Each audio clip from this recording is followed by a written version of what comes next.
चलिए तो आज हम लोग शुरू करेंगे न्यूटन सेकंड लॉ। स्टार्ट कीजिए। Directing Newton second law. क्या बात है, वेरी फास्ट। जितना लोग कितना काम तो कोई आया नहीं। एफ नेट एक्सटर्नल जो होता है, एफ नेट एक्सटर्नल, ये जो भी रखो इसका अभी हम जो लिख रहे हैं उसका मतलब होता है net force is directly proportional to rate of change of momentum. P क्या है? Momentum. D P by D T, जिस भी चीज को टी से डिवाइड करेंगे वो रेट निकलता है। जैसे हम बोल रहे हैं v is equal to S by T, यानी velocity is equal to rate of change of displacement. तो यहां पे याद रखिएगा आपको force is equal to M A तो बाद का फॉर्मूला है, एक्चुअल फॉर्मूला है force is rate of change of momentum, rate of change of momentum. यहां से सीधा सीधा बोल सकते हैं डीपी बाई डी को सीधा सीधा लिखे। अच्छा इक्वल कर देते हैं, इस बार इक्वल ही करो। प्रोपोर्शनलिटी का साइन आएगा, कांस्टेंट आएगा। ऐसा कोई दिक्कत? लिखते भी चलो साथ साथ, ये रुक के नहीं रहना है, किसी के लिए वेट नहीं करेंगे। इस केस में, खासकर इस केस में, here k is equal to 1, k 1 के बराबर है, तो फोर्स का एक फॉर्मूला हमारे पास आया dp बाई dt। याद रखना है।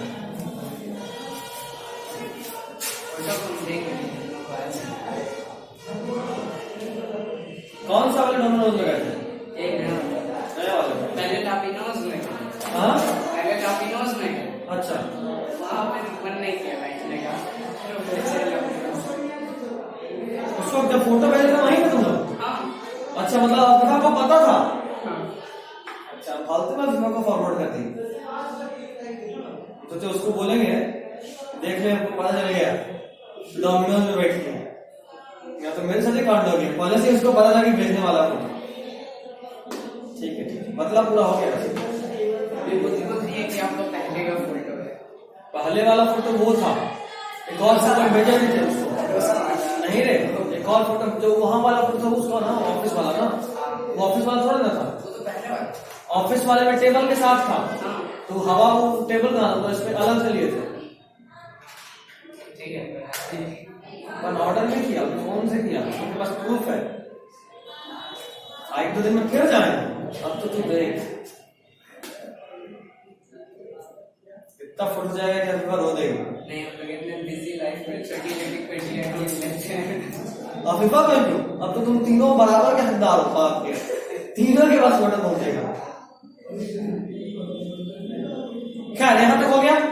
तो फोर्स का फॉर्मूला क्या आया? dp by dt। तो आपसे सिंपल कर पूछे what is force? Force is rate of change of momentum. F is rate of change बोले तो फिर टाइम नहीं बोलना है, रेट ऑफ चेंज यानी बाई टाइम हो गया इंक्लूडेड। ओके देखिए, direction of F net external, direction of F net external, direction of F net external is given by, direction of F net external is given by direction of change of momentum is given by, थोड़ा ऊपर करो यहाँ पर और ऊपर बात नहीं, direction of rate of change of momentum. देख तेजी में लिखाएगा, थोड़ा सा स्टार्टिंग में स्लो होगा बट तेजी लिखाएगा। हल्का नीचे कर सकती स्टार्टिंग, हल्का नीचे पकड़, थोड़ा और बस देख गिवन, हाँ प्रैक्टिस थोड़ा होगा बट उससे स्पीड बहुत बढ़ जाता है।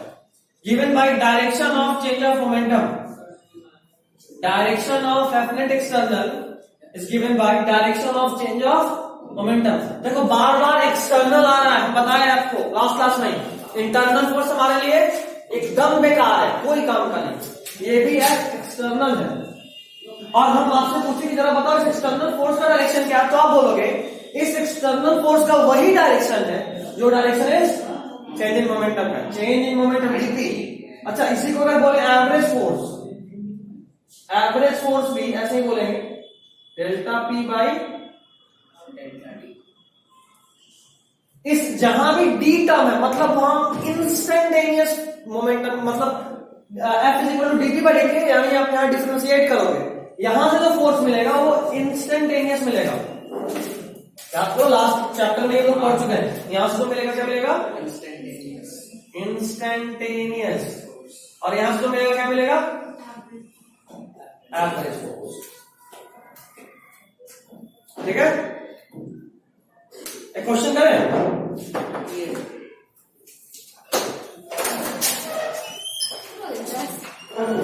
बहुत मिटने वाला है।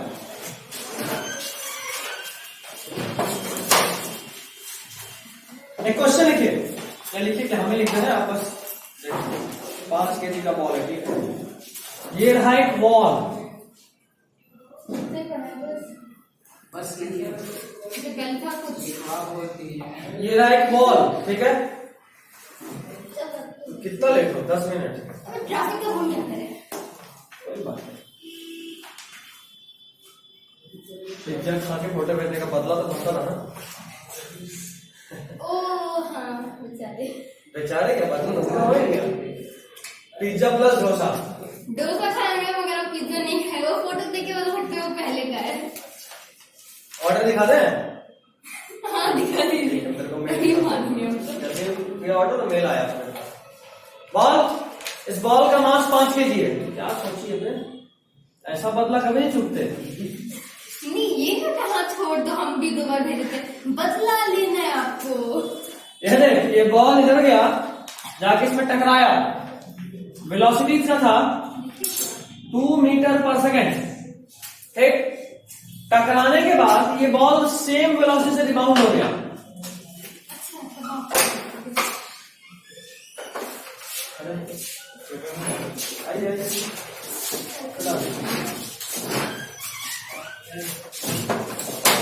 ये बॉल सेम वेलोसिटी से रिबाउंड हुआ है। आपको बताना है चेंज इन मोमेंटम कितना है। पहले कुछ लिखवाए हैं? नहीं, इससे पहले लिखवाया हुआ नहीं।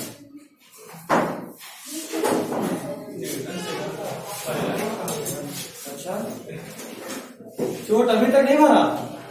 लास्ट क्लास में तू तो था ही ना यहाँ क्लास में? नहीं, कौन सिर्फ तुम आया था? आओ हमको चोट लगा कि आपको नहीं? तुम्हारा चोट क्लास में इतना बार चोट बोले कि तुम्हारा इंडक्शन हो गया है। विभूति आ रही होगी, सनाया गायब है, और गायब है, सौरभ गायब है। सौरभ दूसरी ज्यादा सुनने नहीं आता। लेक्चर थोड़ा जल्दी अपलोड करेगा, देखना है। जल्दी अपलोड करेंगे। हाँ 5 मिनट का नहीं देखो क्या करें। सर अभी से पढ़ा रहे हैं क्या? हो गया 1.5 घंटा ऐसे पढ़ा रहा है। फिर टाइम देने को क्या दिया था? हमको नहीं पता। तो 1.5 घंटा हो गया। जल्दी छापे यहीं से फटाफट। और ये क्वेश्चन है, क्वेश्चन पूछ रहा है आपको, जरा बताना है चेंज इन मोमेंटम कितना। मोमेंटम का फॉर्मूला बताया था, मास इनटू वेलोसिटी। जरा देख फॉर्मूला पीछे।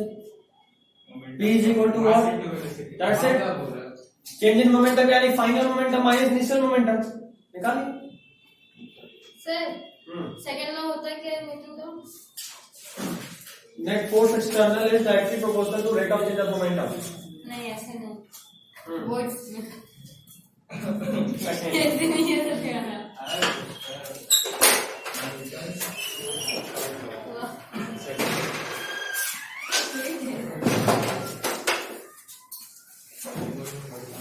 न्यूटन सेकंड लॉ फोर्स को डिफाइन करता है, और एक्चुअल जो फोर्स आप 9 में पढ़ेंगे वो पढ़ेंगे mass into acceleration, F is equal to ma। But actual force का फॉर्मूला होता है rate of change of momentum.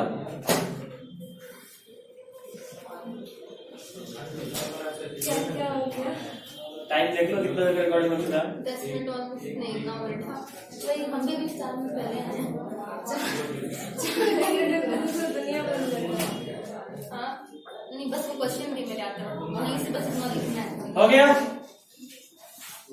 लिखे कहाँ? अरे हाँ उतना तो ये लिखना है। इंस्टेंटेनियस। कौन तो इधर मार रहा है? इधर नहीं है। पीछे से गोबर मांग रहा है, विक्रम मांग रहा है। अच्छा है, उससे तो अच्छा ही है। और आप जो नहाता है वही मारता है। अबे तू उधर देख, पीछे जाके गोबर मांग रहा है। मैं गोबर इधर में स्मेल पता आपको नहीं है? क्या फीलिंग की बात? तेरे को सिर में चोट लगा है, हमको नहीं। हो गया चलो, बस हो गया। तो लेकिन समझ में नहीं आया। समझ नहीं आया, लेट करो और काफी तो जल्दी शुरू ही क्यों किया? हमेशा की तरह लेट शुरू करना था। नहीं, हम तो टाइम पे करेंगे। बड़े वो बंदे सब। आज भी 1 मिनट लेट हो गए तो और टाइम पे करते हैं। अच्छा वो लेट सुनना, नहीं हम लेट से पहुंचे नहीं, क्लास ले रहे थे। सुनना वापस, एक बार वापस समझा रहा हूं, ध्यान से देखो। नेट फोर्स एक्सटर्नल, सेकेंड आप होता है कि नेट फोर्स एक्सटर्नल जो होता है वो डायरेक्टली प्रोपोर्शनल होता है rate of change of momentum के। डीपी बाई डीटी, कोई भी चीज को अगर टाइम से डिवाइड करें तो वो रेट देता है। जैसे velocity is equal to ds by dt होता है, यानी velocity is equal to rate of change of displacement. जिस भी चीज को टाइम से डिवाइड कर दोगे उसका रेट निकल जाएगा। तो यहां मोमेंटम को टाइम से डिवाइड करें तो क्या बोलेंगे? Rate of change of momentum. तो हम बात कर रहे हैं F net external is equal to rate of change of momentum, ठीक है? तो F net external is equal to DP by DT. अब जब यहां से प्रोपोर्शनलिटी हटा के इक्वल टू का साइन दिए तो एक कांस्टेंट आएगा, उस कांस्टेंट को के लिखे, एफ इज इक्वल टू के डीपी बाई डीटी। बट इस केस में के का वैल्यू 1 होता है। तो अब फोर्स का फॉर्मूला आया F external is equal to DP by DT, और जहां पे भी डी लिखे है उसका मतलब होता है कि आप इंस्टेंटेनियस का बात कर रहे हो। तो यहां पे आया instantaneous external force is equal to rate of change of momentum. और अगर इसी को हम लोग एवरेज में कन्वर्ट करें, एवरेज फोर्स, तो average force is equal to delta P, यानी change in momentum by change in time. किसी भी चीज में चेंज निकालने का एक ही फॉर्मूला होता है, final minus initial. Sir P हमारा वेक्टर है क्या? पी मोमेंटम बिल्कुल वेक्टर क्वांटिटी है। तो अगर हम लोग बात करें डेल्टा पी क्या होता है तो हम लोग क्या बोलेंगे? P final minus. ये तो अगर लिखना पड़ रहा है नोट्स में तो बहुत सारी का बात है। किसी भी चीज का चेंज यही होता है, final minus initial. Change in velocity, final velocity minus initial velocity. Displacement, final position minus initial position. सब जगह यही था। आपको इस क्वेश्चन में एक वॉल है, वॉल में एक बॉल लिया 5 kg का, उसको वॉल की तरफ मारे परपेंडिकुलरली 2 मीटर पर सेकेंड से, और यहां टकराने के बाद वो रिबाउंड हो गया। क्या हुआ? सेम वेलोसिटी से। तो आपको बताना है चेंज इन मोमेंटम कितना होगा, बताओ। कितना? सर साइड में अच्छा यहाँ आयुष क्या आएगा? जल्दी से लिखो, 1 मिनट और। 0 नहीं आएगा तो तेज जाना।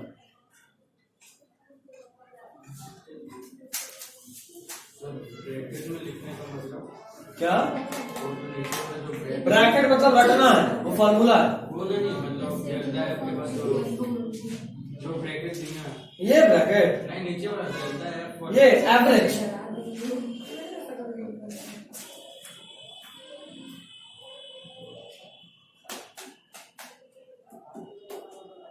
हो गया? आया आंसर? लिखिए। ये नोट्स के साथ कंटिन्यूड होगा। ये वाला ना? हाँ हाँ। चलो लिखो ना।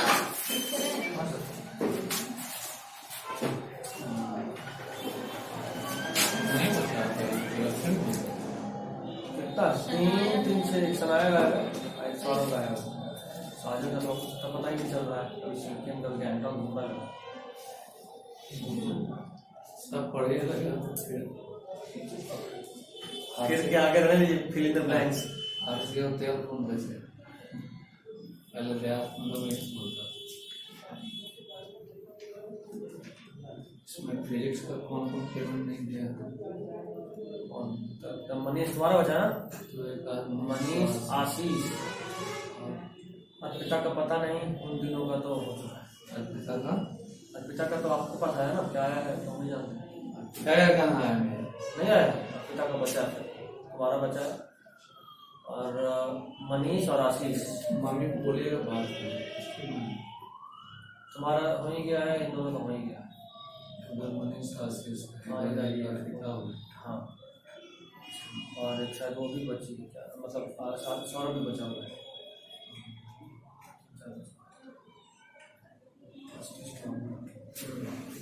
तो ठीक है, एक बार कोर्स सबमिट कर लेना है। उसके बाद जब 5 से चैप्टर हो जाएगा तो सेकंड का बात करेंगे। पापा से बात करेगा मनीष? ठीक,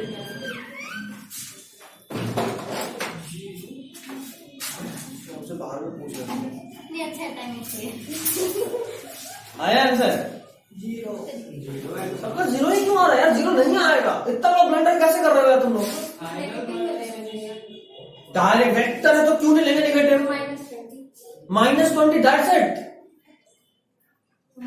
अबे वेक्टर क्वांटिटी है, यहाँ पे मोमेंटम इस तरफ है, यहाँ टकराने के बाद इधर हो गया, समझ रहे हो?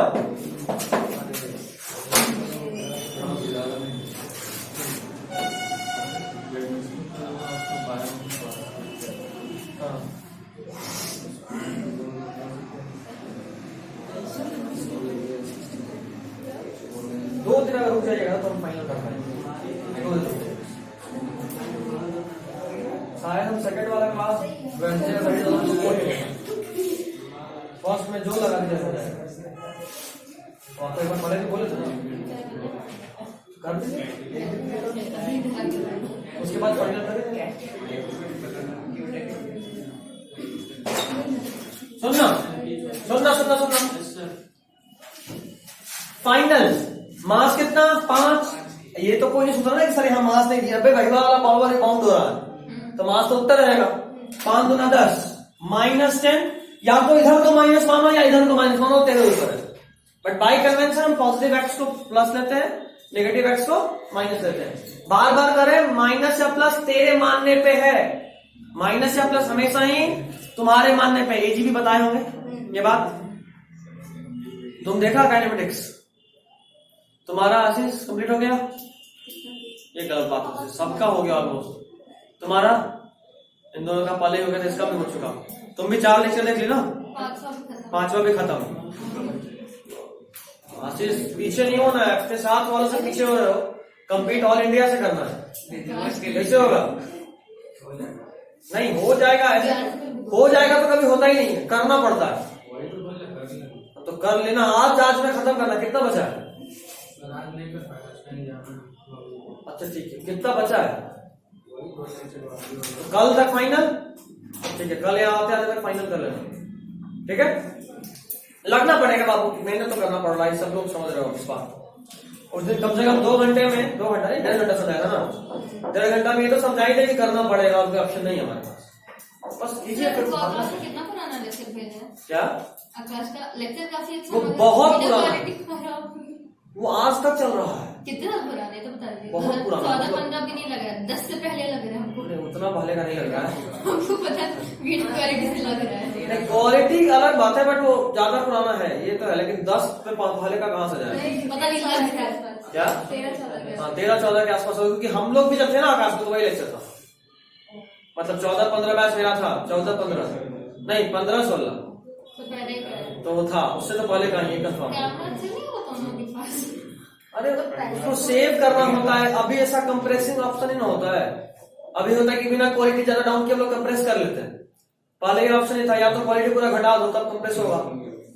एचडी में कहां से तेरे को मिलना है? बहुत अच्छा लिखे अगर इंग्लिश समझ में आता है तो। हाँ बहुत सही, मेरा मन भी रिकॉर्ड लेकिन नहीं, अभी बंद करना था, मम्मी आ गई लेकिन जाओ सुन। अच्छा तो देखते ही जाते बहुत ज्यादा नहीं, मेरे कंधे में दर्द हो रही है। ठीक, कोई बात नहीं, मतलब अच्छा लगा ना? हाँ अच्छा लगा। चलो ठीक है, तुमको पहली बार कुछ पसंद आया है पढ़ाई के मामले में? हम बहुत खुश हैं। इसके मामले में पसंद आया है। ठीक, चलो final 10 minus, final minus initial होता है, यहीं पे पुट करते हैं ना, -10 माइनस इनिशियल कितना है? +10, कितना आया? -20 unit, very good, kg metre पर सेकेंड। अब अगर हम आपसे पूछें कि जरा बताइए वॉल किस डायरेक्शन में फोर्स लगाया है बॉल पे? माइनस एक्स, वेरी गुड, या माइनस आई बोलो, ठीक है। तो चलिए इसको लिखिए, उम्मीद करते हैं अगली बार इसमें नहीं घबराइएगा, ठीक है। क्या न्यूटन फोर्स का यूनिट होता है, मोमेंटम निकालना है, समझे। लिखिए लिखिए फटाफट लिखिए, विदाउट वेस्टिंग एनी टाइम।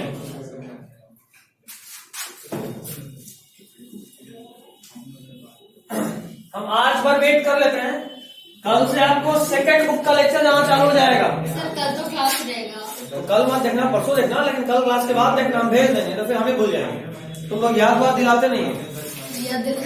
सबको असाइन हाँ, ये सही तरीका है, सबको ये याद दिला मुझे कुछ आएगा।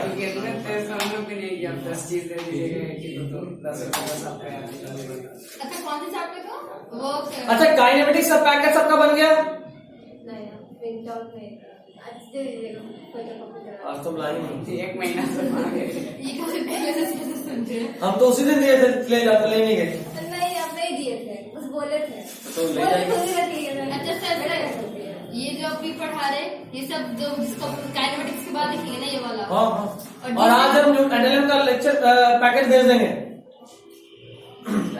अच्छा लेक्चर भाई देख, जिसको जिसको लेना है ऑलमोस्ट जो 5 मिनट बोले थे, चल जो थोड़ा 10-15 लगेगा अपना लगाएंगे। जो बोले थे कितना बच्चा हमको नहीं पता, लेकिन अगर 10 के आसपास रहा, 10 तो टोटल बच्चा भी नहीं, 9 बच्चा सबके सब लोग अगर प्रिंटेड तो उतना ही पड़ेगा, तो 10-20 का अंतर पड़ेगा, वो हम लगा लेंगे। चल, लेकिन जो है जिसको चाहिए हमको दे देना, फालतू का रोज सुबह सुबह बेहतर है, 10 रुपया लग जाए एक्स्ट्रा, ठीक है।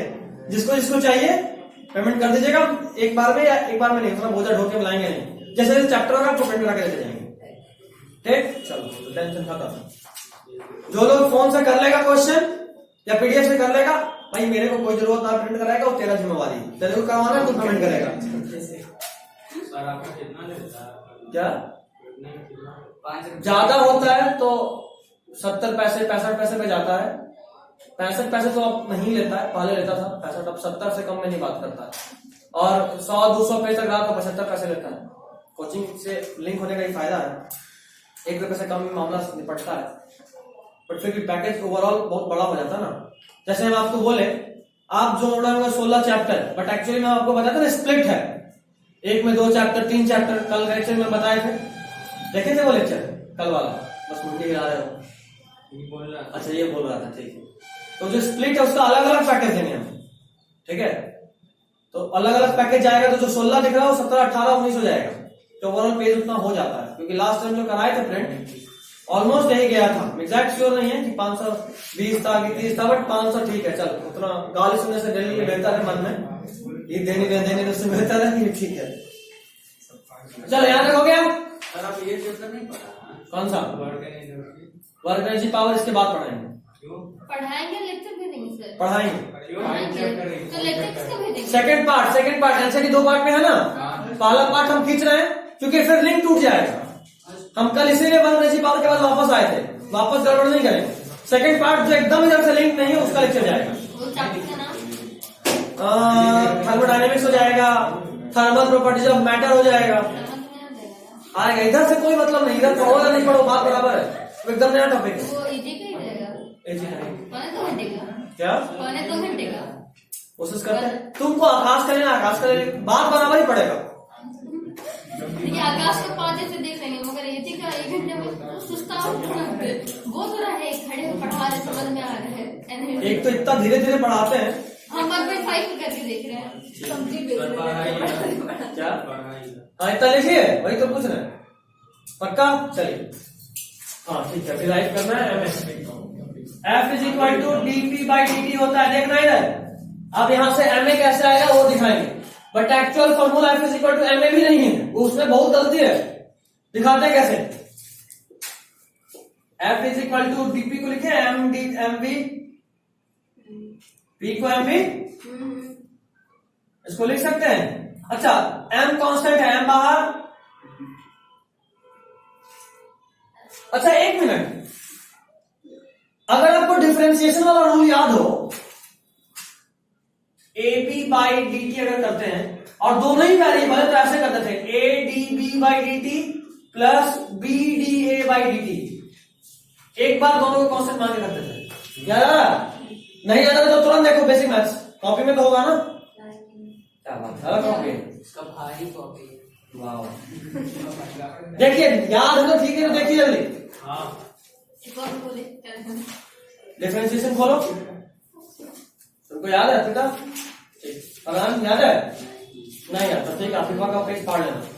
मार मार के मुंडी लगाते हैं। डिफरेंशिएशन रुको। वो ये डिफरेंशिएशन ये u by v u into V bar, हाँ ये रहा। दोनों वेरिएबल एक बार एक को कांस्टेंट मान के निकाले, दूसरी बार दूसरे को निकाले। मतलब ये तो याद था। तो दिखा रहे पीछे, वही बोल रहे थे। देख लिए, समझे सेकंड में करना है। क्या? हाँ हाँ यही बात। देखे सुनिएगा जरा सा ध्यान दीजिएगा। इधर सुनना। इस केस में हम माने कि मास कांस्टेंट है इसलिए मास को बाहर निकाले और मान रहे कि वेलोसिटी वेरिएबल है तो वेलोसिटी को अंदर आने दी। बट एक्चुअली में इसका उल्टा भी हो सकता है कि मेरी मास वेरिएबल हो बट वेलोसिटी कांस्टेंट हो। पूछो ये कैसे हो सकता है? रॉकेट प्रोपल्शन एक स्पेशल केस पढ़ना है। रॉकेट प्रोपल्शन, रॉकेट जो जमीन से उड़ता है। सुन, रॉकेट के अंदर फ्यूल भी होता है। गाड़ी के अंदर ही पेट्रोल होता है ना, तो रॉकेट के अंदर फ्यूल। रॉकेट जब लॉन्च होता है तो उसका फ्यूल बहुत तेजी में जल रहा होता है। तो जितने तेजी में फ्यूल जल रहा है उसका मास तो कम हो रहा है ना ओवरऑल, और फ्यूल तो लगातार ही जल रहा है तो लगातार मास चेंज हो रहा है, तो मास वेरिएबल हो सकता है। वेलोसिटी कांस्टेंट होता है उसमें। उसमें कहां से रॉकेट क्या, अगर हम गाड़ी का ही पेट्रोल का बात करें तो पेट्रोल नहीं घट रहा है। बट आपको ये मान के चलना है कि इन सभी में कांस्टेंट है, सिर्फ रॉकेट वाले में मास वैरी कर रहा होता है। ठीक, हमारे केस में हम चल रहे हैं तो हमारे बॉडी का एनर्जी, मान ले कोई सुबह से लेकर शाम तक दौड़ रहा है, 1 किलो वजन घटा लिया तो एकाएक थोड़ा ना कि शाम होने पे एकाएक 1 किलो घट गया, वो तो लगातार घट रहा होगा थोड़ा करके, तो मास तो वहां भी वैरी हो रहा है। बट आपको हर केस में मास कांस्टेंट मानना है एक्सेप्ट रॉकेट प्रोपल्सन। रॉकेट उड़ा तो मास वैरी करेगा और वेलोसिटी कांस्टेंट रहेगा। बाकी सब केस में वेलोसिटी कांस्टेंट वैरी होता है, मास कांस्टेंट होता है। ठीक। अच्छा, कोई हाइपोथेटिकल केस ऐसा भी हो सकता है जहां मास भी वैरी कर रहा हो, वेलोसिटी भी वैरी कर रहा हो, यही एक्चुअल केस होगा ना। तो हमको कैसे पता यार, ये तो हम मान रहे हैं कि मास कांस्टेंट है, बट अगर मास को कांस्टेंट नहीं माने तो हम उसको कैसे क्या लिख सकते हैं? हम इसको लिखेंगे ऐसा, ये ना, हमको क्या पता कि मास कांस्टेंट है कि वेलोसिटी कांस्टेंट है, आप समझिए क्वेश्चन के हिसाब से। तो मेरा एक्चुअल फार्मूला ये है फोर्स का। This is the actual 100% correct formula for force. ठीक, अब देखो नॉर्मली इन नॉर्मल केस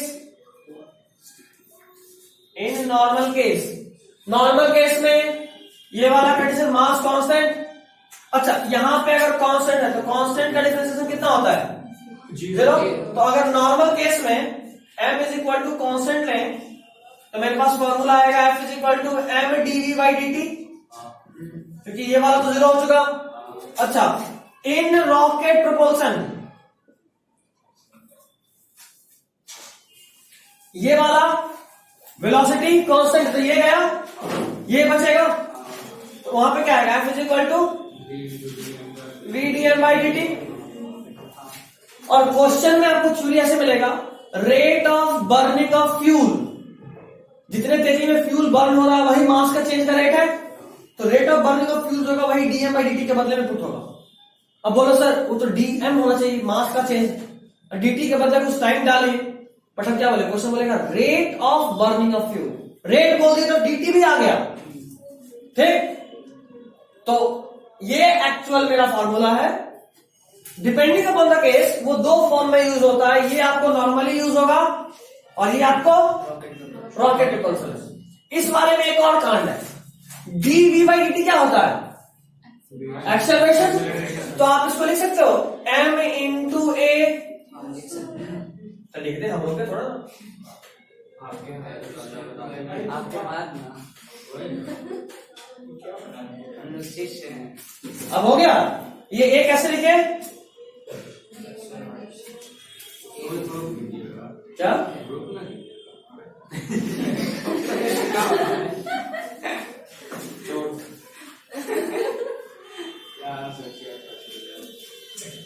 तो ऐसा चोट ही लगाया है, अभी तक असर है, अभी ठीक कर ले अब। लिख ले तो अपनी कार्ड छापे, हम रुके सब उसको सब लिख रहा था तू। नहीं, ये दोनों बैठे थे। हम सही करेंगे। समझ गया? नहीं समझे? कोई दिक्कत? इधर साइड का भी लिख दे, DABDT और ये नहीं छोड़ते। हाँ, इसको मतलब ये वाला केस में जीरो कैसे किए? कांस्टेंट का डिफरेंशिएशन हमेशा जीरो होता है। जैसे तुमको बोले d2/dt, ये कांस्टेंट है, डिफरेंशिएशन जीरो, इसीलिए। और हम यहाँ माने कि मास कांस्टेंट है, इसीलिए जीरो हुआ। यहाँ माने कि वेलोसिटी कांस्टेंट है, इसीलिए ये वाला टर्म जीरो हुआ, सिर्फ ये बचा। कांस्टेंट माने वो डिफरेंशिएशन में पढ़ाया हुआ है।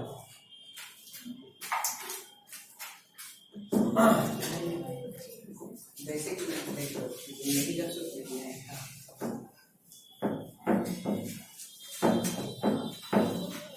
छापिंग आगे बढ़े। नहीं मुझे क्या छापेगा तो क्या चोर बनेगा? बस बस बस मैंने डाइवर्ट मत मारिए। जल्दी छाप।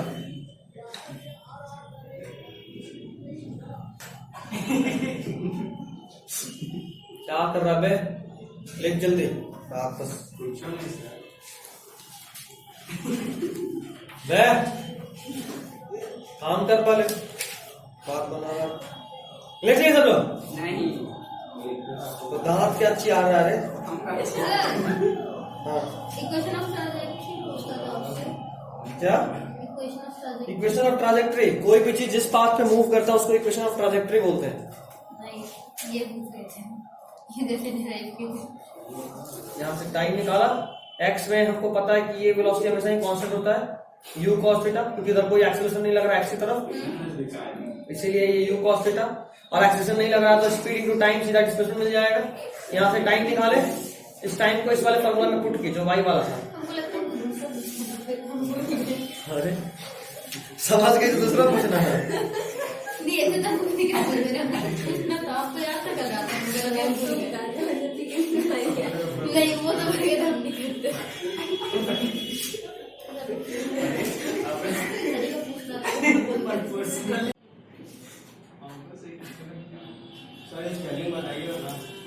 क्या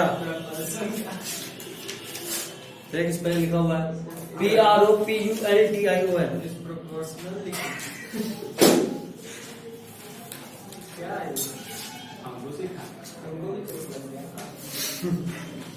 गुड क्वेश्चन।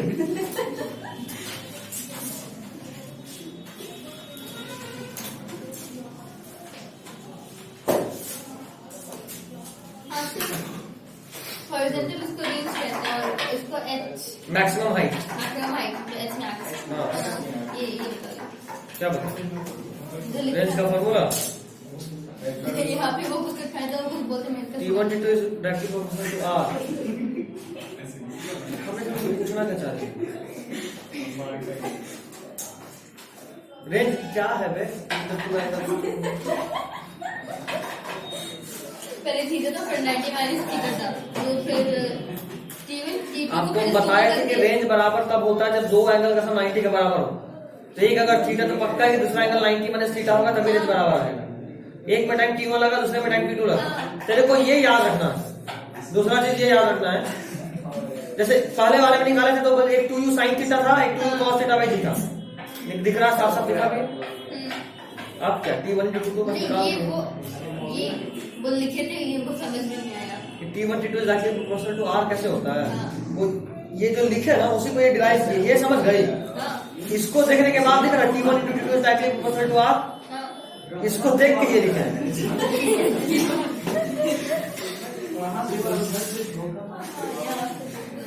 ठीक है, नोट्स बहुत अच्छा बनाए तो। Thank you. किसका? आकाश वाले का। अरे मेरा देख के कुछ तारीफ कर दीजिएगा। अबे नहीं रे, काफी पेन वेन चेंज कर करके बहुत अच्छे से लिखिए, राइटिंग अच्छा है। छोड़िए मत, तो मनीष तुम्हारे लिए बता रहे, पेज फाड़ सकता है। कॉपी गायब हो जाएगा सर, पेज गाड़ी से उड़ा देंगे देख ले बाबू, जान पे खतरा है, जान पे खेलिए, कॉपी उड़ाना पड़ेगा एकदम। कोई दिक्कत नहीं, घर से ऊपर ड्राइवर को दोस्त ना, ऐसा ड्राइवर नहीं है। बहुत ये सोच कि अगर ड्राइवर गाड़ी चलाएगा तू छुड़ाएगा कभी? गाड़ी में ये बैठेगी, तू पैसा भी दिखाएगा ना तब भी से ब्रेक लगेगा नहीं, टांग ही नहीं पहुंचेगा वहां तक। ये भी तो इश्यू है।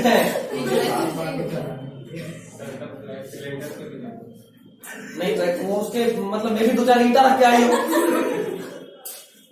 चल ठीक है, चले Newton's third law.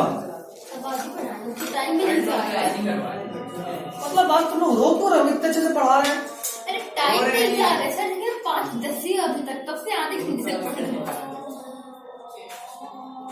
Newton's third law का लाइन तुम लोग लिखोगे, रिएक्शन में देने को नहीं, मुझे रिएक्शन तो ये भी बता दो। नहीं बात है, ये बता दो। तारीफ था कि बेइज्जती था, कंफ्यूज हो गया फिर नहीं। लिख ले ऐसे ही। हाँ लिखो, इट स्टेट्स दैट कौन लिखता है? Newton's third law of motion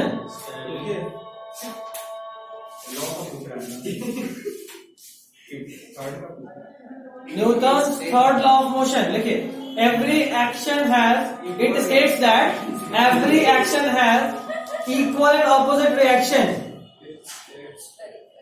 It states that every action has equal and opposite reaction. और हम ये पूरे विश्वास के साथ कह सकते हैं कि 9th से लेके अभी तक में आप जो भी फिजिक्स पढ़े, आपको सबसे ज्यादा समझ में यही एक लाइन आया होगा, है ना? Every action is equal and opposite reaction. लेकिन सच ये है कि आपका कंसेप्ट इसमें भी खोखला है। ठीक है, आप कर दीजिएगा। चलो हम प्रूव करते हैं। या पहले एक आसान क्वेश्चन, यहाँ पे मनीष खड़ा है। मनीष देखो, तुम यहाँ खड़े हो, पता था तुमको कि तुम यहाँ खड़े हो? हाँ ठीक है। दीवार को, अबे इधर देख। अरे मनीष, अच्छा वो भी बोल रहा है मनीष कहाँ खड़ा है। ठीक है, देख मनीष यहाँ खड़ा है। कौन मनीष? इस क्लास में कितना मनीष है? छोड़ मनीष को, बैठ, आशीष को ही खड़ा कर। आशीष यहाँ खड़ा है। और ऊपर से कुछ गिर गया? नहीं, पहले ही चोट रहा है, और कुछ मत गिराओ। मनीष यहाँ खड़ा और इस दीवार को ढकेल रहा है। बाहुबली नहीं है, सही बात। हाँ जाहिर सा बात है, दीवार नहीं ढकलाया, बाहुबली नहीं थे। सही नशा में था। रुक जाओ। अरे मार्च में चला रहा है। सुन लो पहले, तो यहाँ खड़ा है, इसको ढकेल रहा है और दीवार नहीं ढकलाया। जाहिर सा बात है, खुद ही बोल दिया बाहुबली नहीं है। तो उसके बाद मेरा सवाल ये आया कि भाई ये दीवार क्यों नहीं ढकलाया? तो जवाब दे दो भाई तुम लोग, अभी न्यूटन थर्ड लॉ पढ़े। क्या था? जितना हम लगा उससे ज्यादा वो लगा इसके। तो तुम ढकला जाना चाहिए, अगर वो ज्यादा लगा दिया तो। ऐसा हुआ, ढकेलना कहते खुद ही ढकलाने लगे। इक्वल जितना हम दे उतना वो भी दिया बराबर के साथ। कैंसिल हो गया। कैंसिल हो गया। किसी को इस बयान में कोई आपत्ति नहीं ना? हाइपर मत बनाइए, गलत है। क्योंकि सीमेंट अगर कमजोर होता तो सीमेंट कमजोर नहीं है, यानी मजबूत है, यानी तुम जितना फोर्स लगा उतना फोर्स लगा दिया। अच्छा उसका सर जरूरी है हाथ से ढकेलेंगे। कब सर कब ज्यादा फोर्स लगा देगा इन्हें, तो तुम्हारा जेसी भी ज्यादा फोर्स लगाएगा। इससे ज्यादा हाँ, चल जाएगा। बट सवाल का जवाब ये एकदम गलत है। छोड़िए हम लोग। इसीलिए हम आपको बताया कि आपका कंसेप्ट बहुत बड़ा खोखला हो इस टॉपिक में, जो आपको सबसे अच्छा समझ में आया था। अभी तक क्या बोले? अब गांधी जी का जमाना नहीं है, तुम किसी को एक थप्पड़ मार दो वो भी लग कर मरना है। ऐसे समझाए, ऐसे समझाया था, इसीलिए आप वो भी गलत है। एक ही कंसेप्ट याद था, वो भी गलत है। अब सही समझे। सच्चाई सुनो और देखो, तुम खुद ही बताओ कि गलत है, क्यों गलत है। देखो ये ऑब्जेक्ट है, इस पे इधर लगा है 2 न्यूटन का फोर्स, इस पे इधर लगा है 2 न्यूटन का फोर्स। ये ऑब्जेक्ट मूव करेगा या रुके रहेगा? रुका रहेगा। ठीक है, इस फोर्स को हटा लिया, बताइए ऑब्जेक्ट रुका रहेगा मूव करेगा? समझ में आ रहा है? ठीक है, ये रहा आशीष। भाई सर ऊपर बनाएंगे।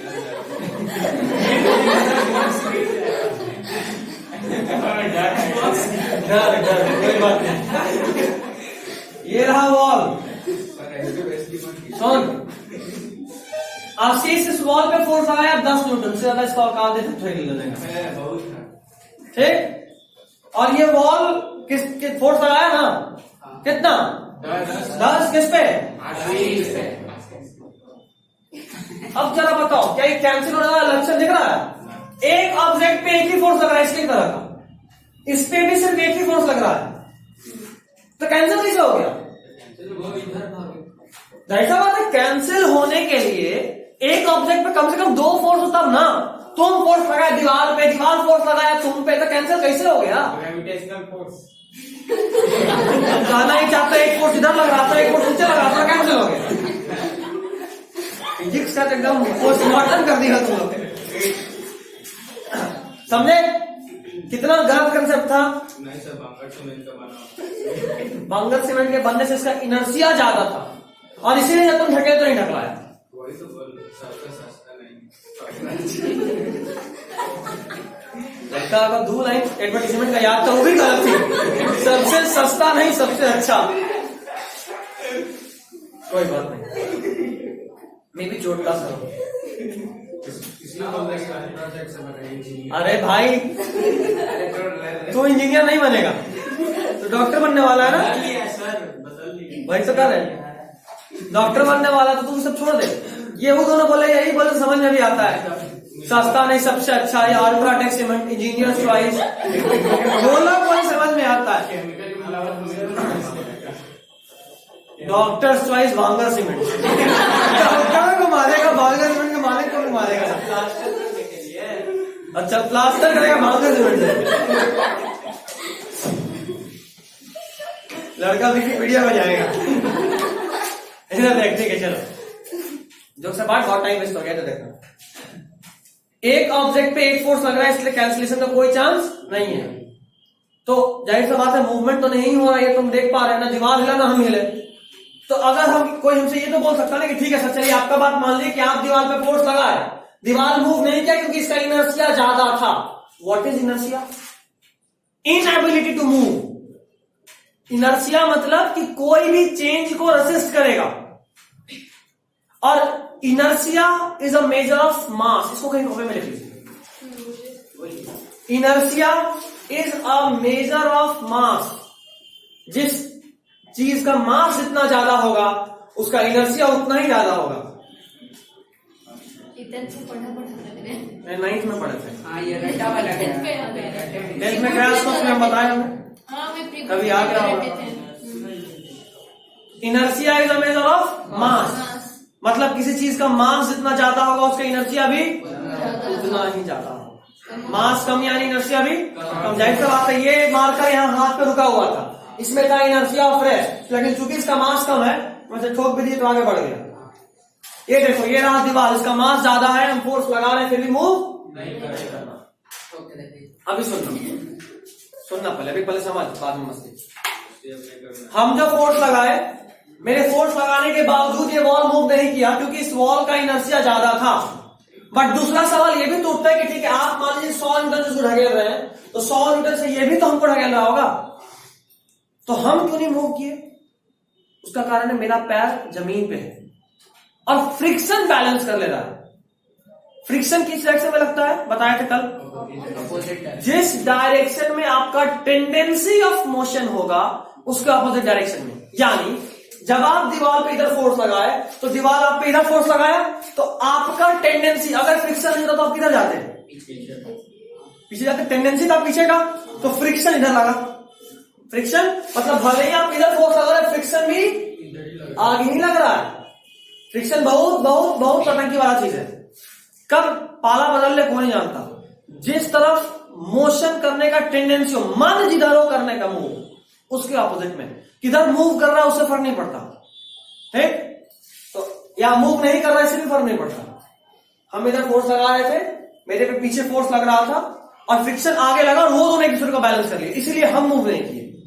वॉल को नहीं किया क्योंकि इसका इनर्शिया ज्यादा है। ये गलती से भी नहीं बोलेंगे, कम से कम अब तो नहीं बोलेंगे कि न्यूटन थर्ड लॉ का वैसे कैंसिल हो गया। कैंसिलेशन तब हो सकता था जब एक ही ऑब्जेक्ट पे दो फोर्स लगे, जैसा कि ऊपर में दिखाई दे, इधर और एक इधर तो कैंसिल होगा। इस पे एक ही फोर्स ही लग रहा है उधर, इस पे एक ही फोर्स ही लग रहा है इधर, तो कैंसिल कैसे होगा? समझे? सोच लो, सबसे सिंपल कंसेप्ट में कितना बड़ा लोचा था। सर इसका डेफिनेशन में गलत होगा क्या? जो आपने कहा ये कैसे गलत हो गया? Every action has its equal and opposite reaction. Equal और ऑपोजिट है तो अब एक पॉइंट और ऐड करते हैं जो इस वाले पोपट से तुमको भविष्य में भी बचाएगा। देखिए, बट उसी को आगे कंटिन्यू करना, बट फुल स्टॉप के आगे कंटिन्यू कीजिएगा। एवरी एक्शन में हाँ, but they never cancel each other, but they never cancel each other, but they never cancel each other, but they never cancel each other because they act upon two different bodies. आप तो समझ गए ना? मानो तो इस diagram को बना लो बच्चा लोग, ये वाला बस या दोनों ही बना लो, इसको हटा देते हैं ऐसे, एक ये बनाओ और एक ऐसे लिखाओ। यहां लिख दो नेट जीरो ऊपर वाले के लिए, और यहां लिखो can not cancel each other, ताकि आपको भविष्य में भी समझ में आए। और ये फेंकने के काम में खूब आएगा, जो भी आपके समझ ज्यादा कूदे तो उनको न्यूटन थर्ड लॉ ही खाली पूछ दीजिए। ये ऑलमोस्ट सबका कंसेप्ट पोपट है, सबको याद भी रहता, तो ये भी नहीं बोलेगा नहीं याद है, सब बताएगा। Every reaction is equal and opposite reaction, फिर एग्जांपल देना, हाँ कैंसिल भी करेगा, सब करवाएगा कैंसिल। और फिर तुम मस्त एकदम स्टाइल मारते हुए समझा सकते हो कि नहीं तुम गलत है।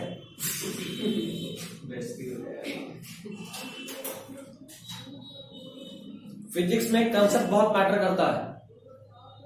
फिजिक्स कभी भी थ्योरी नहीं है, याद रखिएगा, फील करना पड़ता है। अगर अभी आशीष खड़ा होकर दीवार को नहीं ढकेलता तो शायद कभी नहीं समझ पाते। थैंक यू आशीष। तुम सच्चे दोस्त नहीं हो, थैंक यू बोल दे।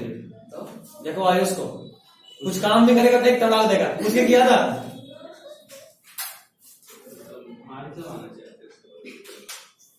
अच्छा नहीं, देख आयुष मारना भी तो सिर में नहीं,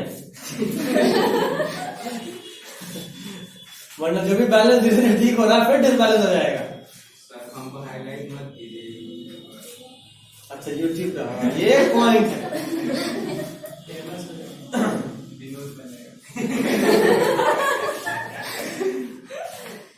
हो गया इतना? अगला Italy conservation of momentum. Next class में नहीं पढ़े। इतना कम पड़े यार, अभी 10 मिनट है, ये 5 मिनट फास्ट है, 5 मिनट फास्ट है। तू घड़ी में फोन में देख ले टाइम, मना थोड़ा ना की, देख कम से कम तो 7-8 मिनट है, देख। 10 मिनट नहीं है, वो तो हम भी देख बता देंगे। Conservation of momentum. Conservation momentum.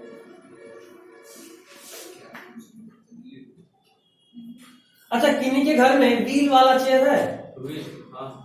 Wheel chair वाला नहीं है, वैसे एक्सीडेंट करा के बैठी है, वो वाला व्हील चेयर का बात नहीं कर रहे, दूसरा वाला व्हील चेयर, ऑफिस वाला। हाँ है, उस पे बैठिएगा, जहां भी है बैठने के बाद अपना पैर को जमीन के कांटेक्ट में, मतलब आपका बॉडी का कोई भी पार्ट उस चेयर के अलावा और किसी की बॉडी के कांटेक्ट में नहीं रहेगा। या तो आप हवा में लटका लीजिए पैर, या फिर उस चेयर पे ही कहीं रख लीजिए, ठीक।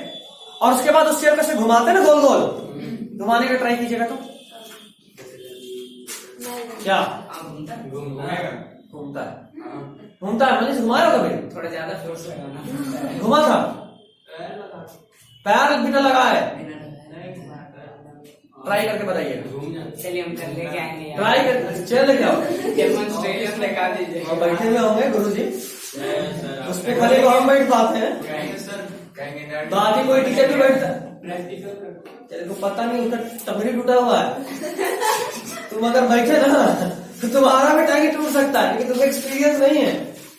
सर का एक्सपीरियंस है, मेरा तो इतना हल्का बॉडी है कि आई टूटना वाला टंगड़ी उसका। आपको जिम जाने से कोई फायदा है?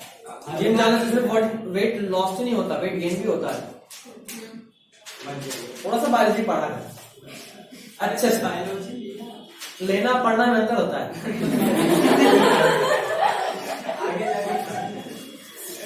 उसी का फैमिली डॉक्टर बनना तो ना ना, हम ठीक है, हमको ऐसा कुछ दक्षिणा नहीं चाहिए, खानदानी साफ हो गया था, नहीं बनना ऐसा फैमिली डॉक्टर भाई, हम ठीक है, मेरे पास बहुत डॉक्टर्स हैं। थोड़ा सा दिमाग में तो बोलेंगे किडनी का प्रॉब्लम किडनी निकालना पड़ेगा। ऊपर आ जाएगा इसका। चलिए कंजर्वेशन ऑफ मोमेंटम लिखिए।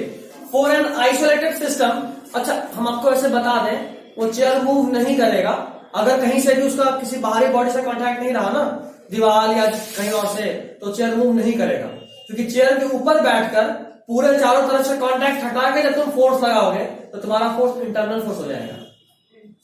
जैसे वही बात आया था ना एग्जाम्पल, कार के अंदर बैठ के कार को धक्का दे रहे हैं, कार कभी मूव करेगा आगे? क्योंकि वो फोर्स इंटरनल फोर्स है। वही उतना ही फोर्स अगर कार के बाहर निकल के धक्का दोगे तो मूव कर जाएगा, क्योंकि वो एक्सटर्नल काउंट हुआ, क्योंकि तुम्हारा सरफेस कार के बाहर एक बॉडी से हो गया है, तो वो एक्सटर्नल। बट कार के अंदर बैठ के तुम कितना भी बोनेट पर ढकेल लो, कितना भी सीट पर ढकेल लो, खाक नहीं कुछ होना है। समझ रहे बात?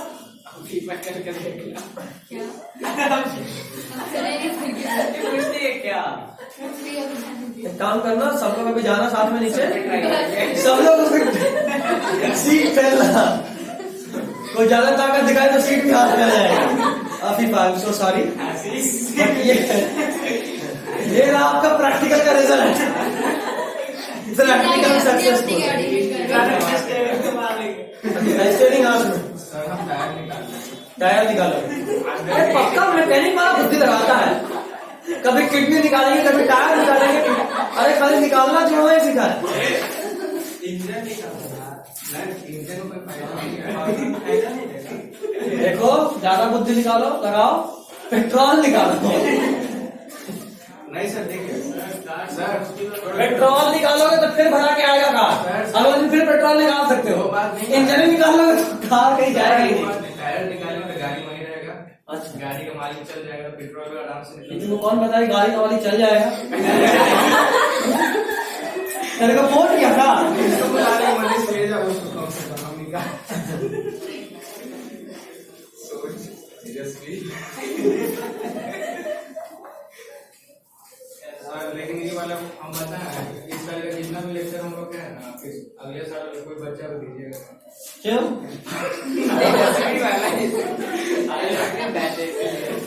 जूनियर को भी तो पता चले, मेरे सीनियर तो कितना सारा कांड किए हुए हैं, सिर में चोट लगा के घूमते हैं।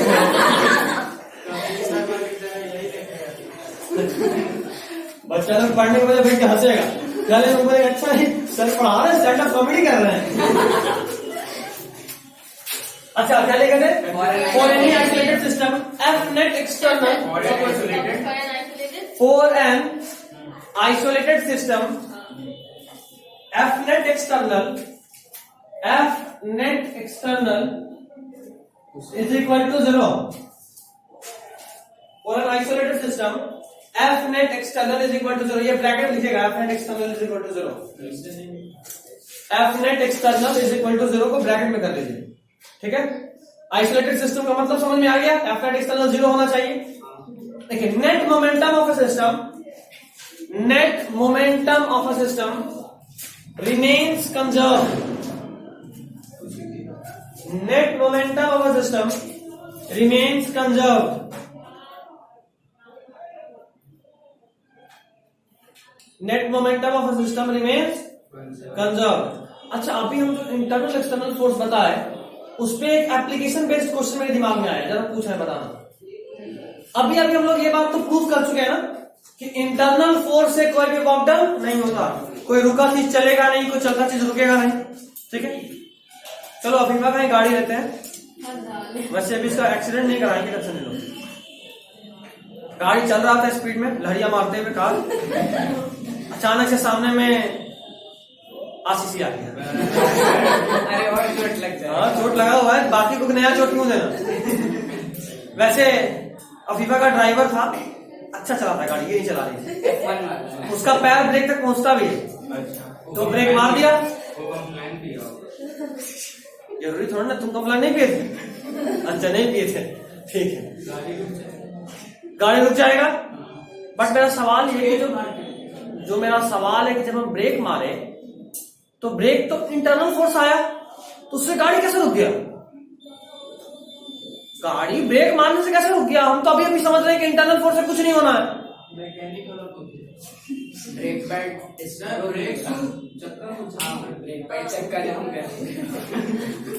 ब्रेक लगाने के बाद हुआ यूं कि अब चक्का मूव नहीं कर पा रहा फ्रीली, तो चक्का फ्रीली मूव नहीं कर पा रहा तो फ्रिक्शन आया एक्शन में, और फ्रिक्शन गाड़ी को रोका, चक्का रुक गया। तो अब फ्रिक्शन जो गोल गोल घूम रहा था, फ्रिक्शन कम था, वो अचानक चक्का रुकने के बाद बढ़ गया।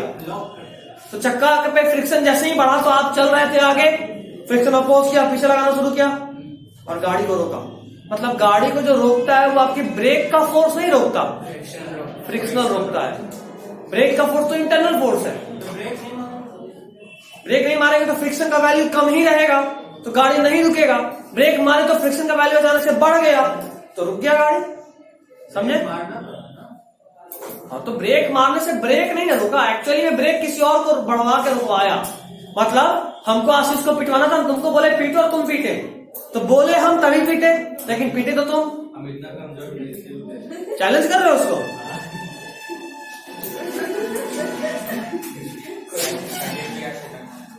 ठीक है, चलो क्या लिख रहे थे? Net momentum of a system remains conserved, यानी final momentum is equal to initial momentum. लिख लीजिए ऐसे ही। माइनस से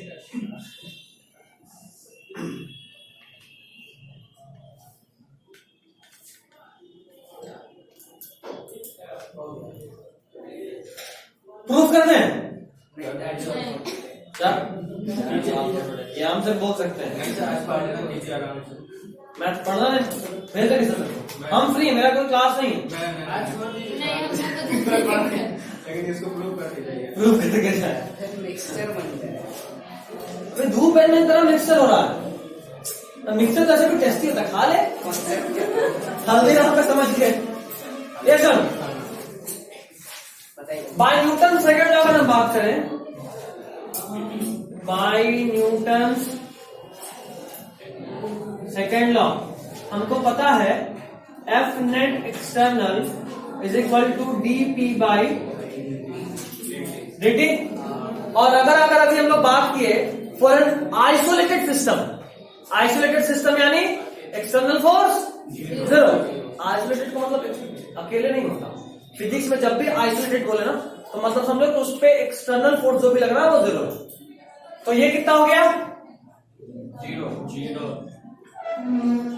ठीक है, और यहां से आप फाड़ के लिख रहा है DP is equal to zero. DP क्या था? Change in momentum.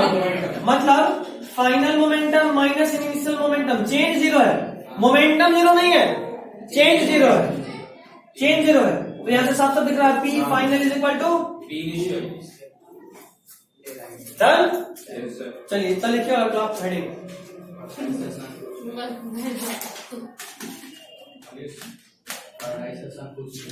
ठीक है।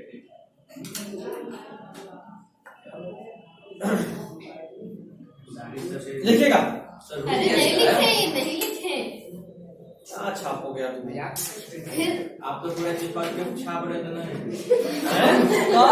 यहाँ ऐसे लिखते हैं, ऐसे से लिखते हैं, कभी भी ऐसे खड़ा होकर ऐसे नहीं लिखते हैं। देखिए अपने नाम के बड़ा में आ गया। हो गया? नहीं, ये होते डिस्काउंट कर तो फ्लो को खींचकर डिस्काउंट। और मनीष ये तुम्हारी जिम्मेवारी है, तुमको चैलेंज किया है। नहीं घर पहुंचाना है, वरना वो भी सुसाइड नोट लिख लेगा। मनीष और सर मिलके मेरा सुपारी भी है खात्मा करने का, और आई फिटनेस बनाएगा आयुष को।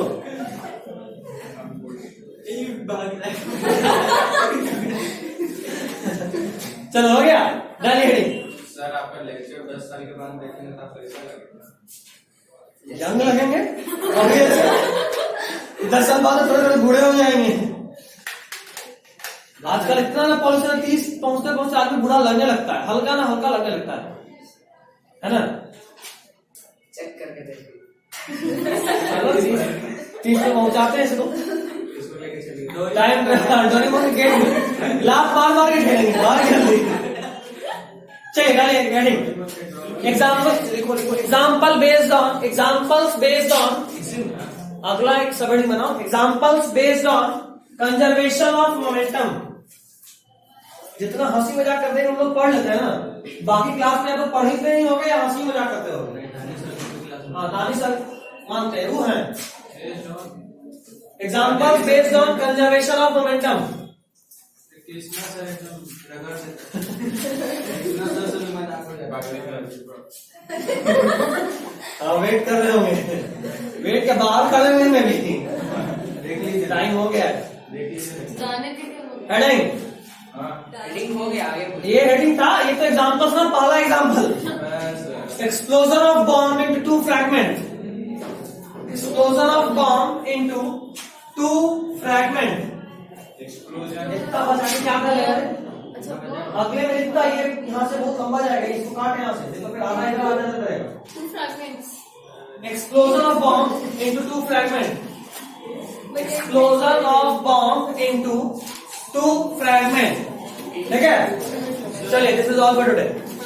क्या सर